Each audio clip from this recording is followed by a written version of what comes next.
In today's video, I'm going to teach you how to use Rarible for beginners. By the end, you'll feel comfortable finding NFTs, exploring collections, and understanding where to make offers, buy, or sell without getting lost in the interface. First, open your browser and head to the Rarible marketplace. The All page is a great starting point because it aggregates a wide range of NFTs and collections in one place. Take a moment to verify you're on the official site and that your connection is secure. You don't have to change anything yet. Just let the page load and get familiar with the layout. On the home screen, you can either type into the search bar to find a specific NFT or creator, or simply browse through the All section to discover what's trending. Browsing is helpful if you're still exploring the space, while search is ideal when you already know the collection or item you want. Use the on-page filters and sorting options to narrow down results by price, popularity, or other attributes.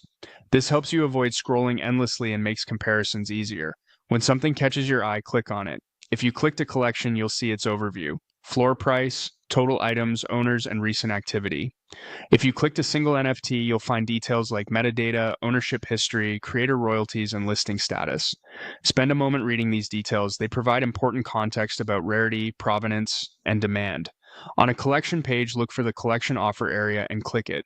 A collection offer is a single bid that applies to any item in that collection, which can be more efficient than bidding on individual NFTs one by one. Here, you can review existing offers, typical ranges, and how they compare to the current floor price. This helps you gauge market interest before making any decisions. If you're ready to proceed with a purchase on an individual NFT, click Buy. You'll see the item's price, estimated fees, and the final amount due. Rarible will guide you through confirmation, and your connected wallet will handle authorization. Double-check the item details, total costs, and the collection's legitimacy before confirming. If instead you want to list an NFT you already own, click Sell. You'll be prompted to set your price and review any applicable marketplace or creator fees.